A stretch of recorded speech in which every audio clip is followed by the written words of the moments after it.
Good morning. Happy Friday to everybody. It is the 1st of August. So, rabbit, happy new month. I drank my Brondo today, so I am ready to face the day in our idiocracy society. If you've never seen the movie, I recommend it.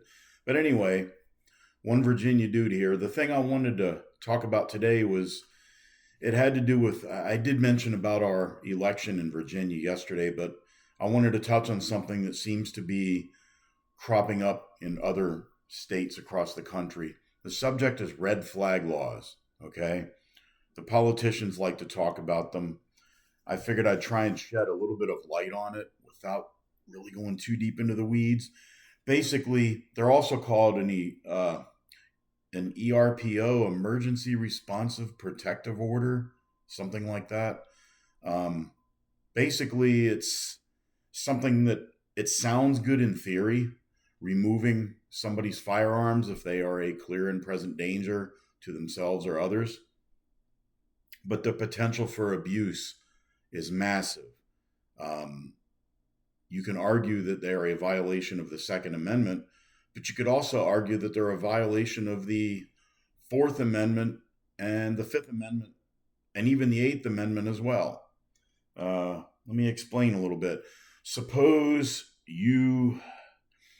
let's just say that you have a neighbor who's a bedwetting liberal and they hate guns and they hate Trump, they hate America, they hate your flag, they just don't like you. And let's say you have an American flag out in front of your house. You have a "Don't Tread on Me" license plate, which you can get in Virginia. They're orange or they're like a school bus yellowish orange color with dark blue lettering on it. It says "Don't Tread on Me," and it's got the Gads. It's basically the Gadsden flag on it. So let's say you've got a Gadsden flag on your pickup truck. You've got a "Don't Tread on Me" flag a Gadsden flag in your yard. Maybe you even might have a Confederate battle flag in the back window of your pickup truck. Okay, I'm getting stereotypical here, but let's just say that you're having a battle on social media with your left wing friend, and you've got a Trump flag on your back porch, and they see it. And this person just thinks you are evil incarnate. So they go to a judge or a magistrate or whatever is the case in your district, and they make up some really wild stories how they're really scared and they feel threatened of you.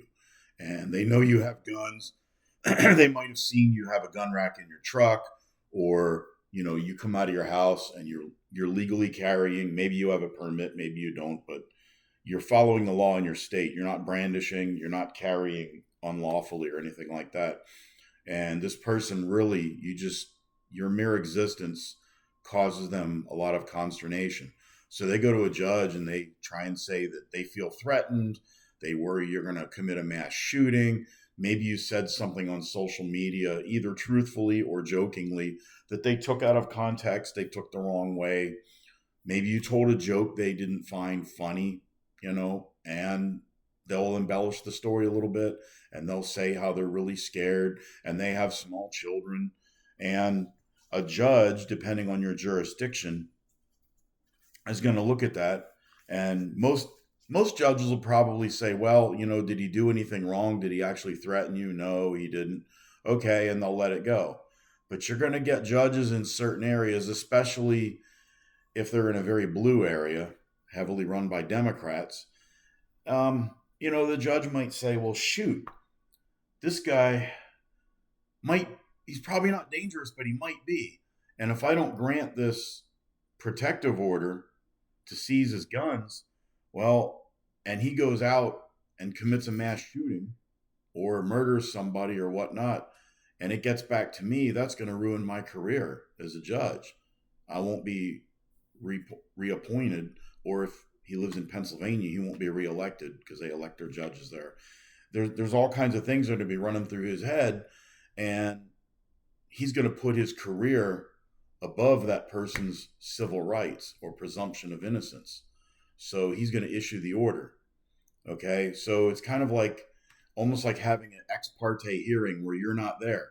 You're tried in absentia, and all of a sudden, knock, knock, knock. Hello, I'm Deputy Snuffy with the sheriff's office, and I'm here to exercise this order to take all your guns. Okay. Now, was that really due process?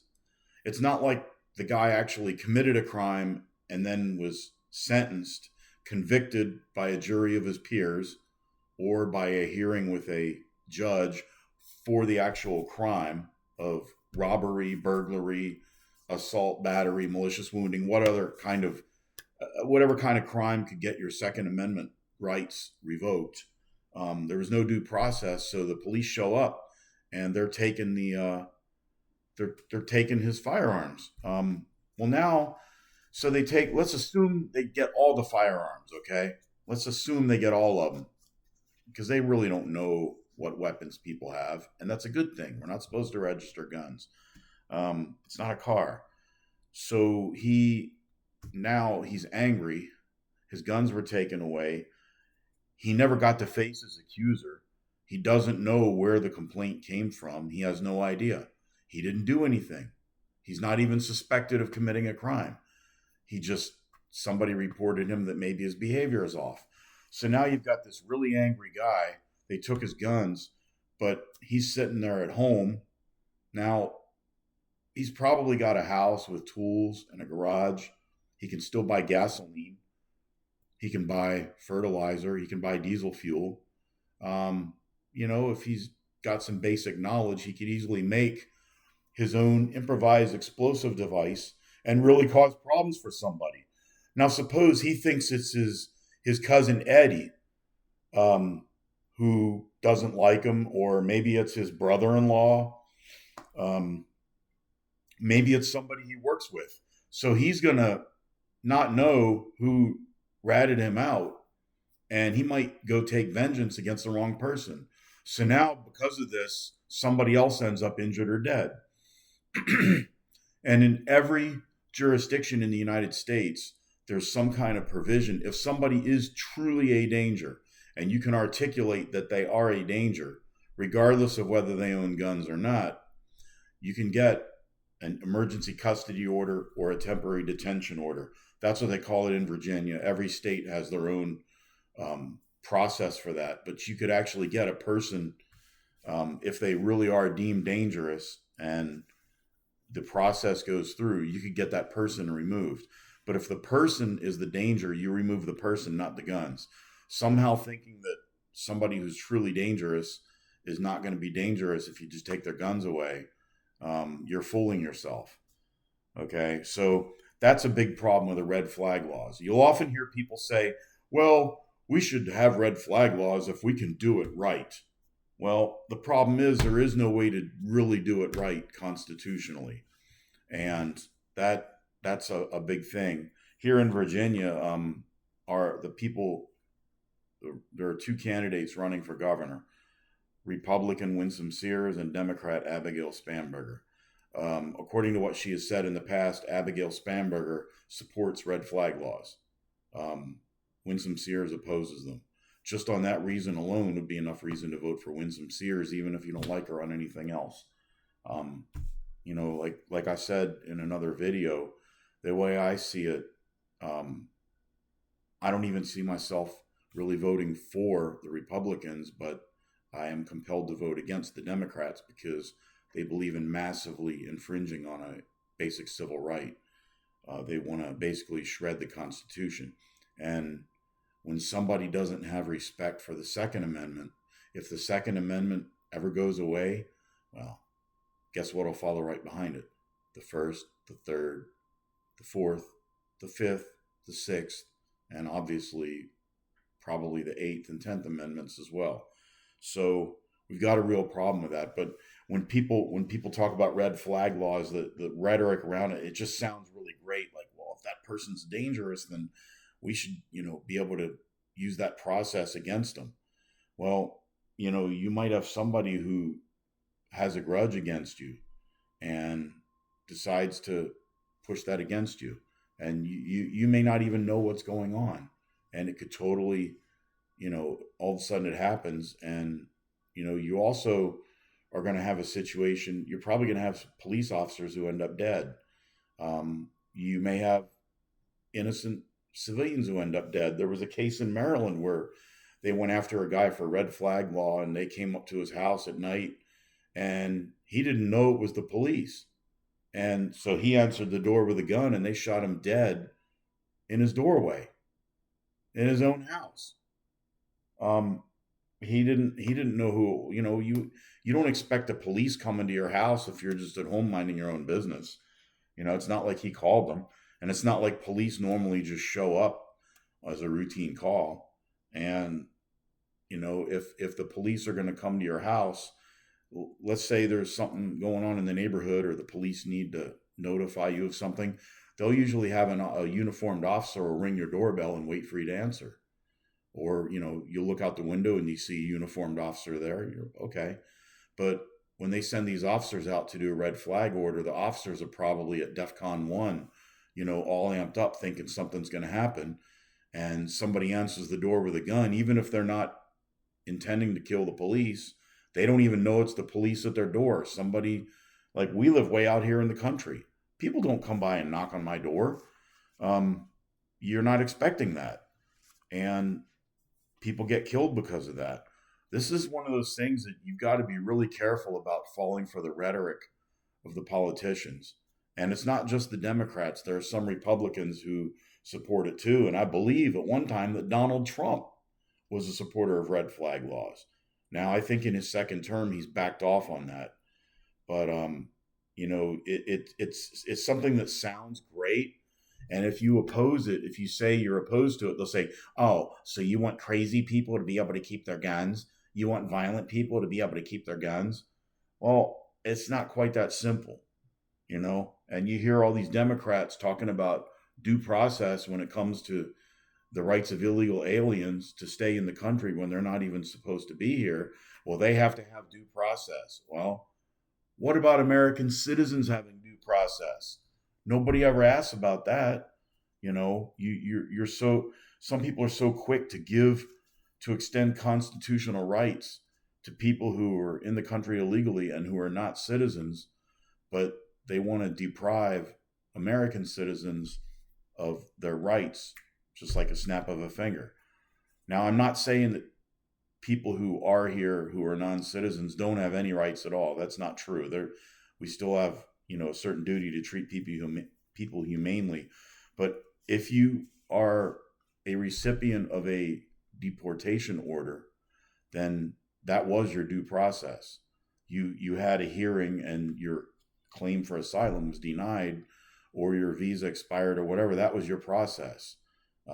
Also, you can't violate the law in order to come here and then scream about due process on your way out.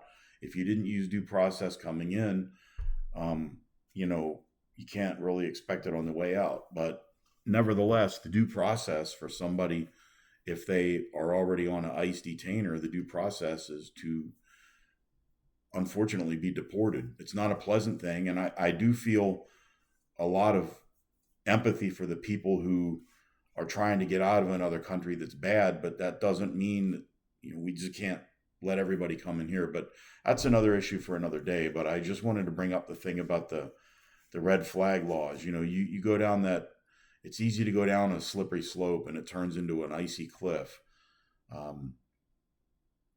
Just when politicians talk about that, just look at what they're actually asking to happen, and just put yourself in that situation. Would you want somebody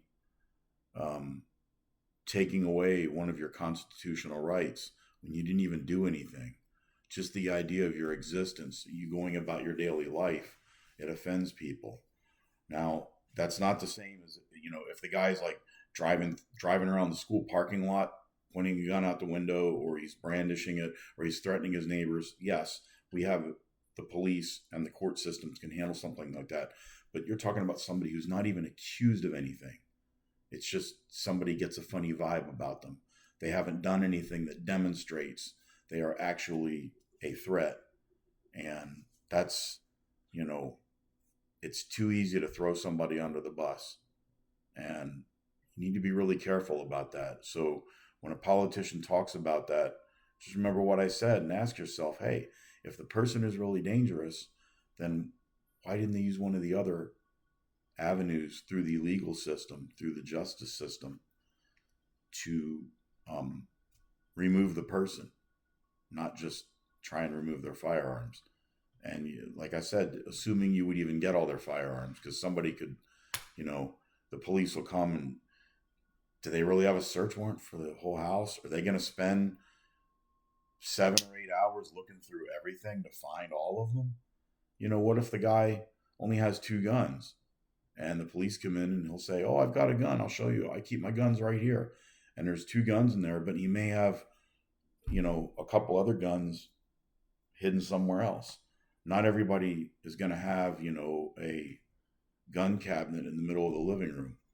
So, you know, I don't even know anybody who has a gun cabinet in their house. Most people keep their guns in a safe or in a closet somewhere. But nevertheless, just something to consider. It's real easy to just say, let's get rid of people's rights in the name of expediency or for the illusion of being safer. But does that really make anybody any safer? I think not. Well, that's my sermon for Friday. I hope everybody has a great afternoon.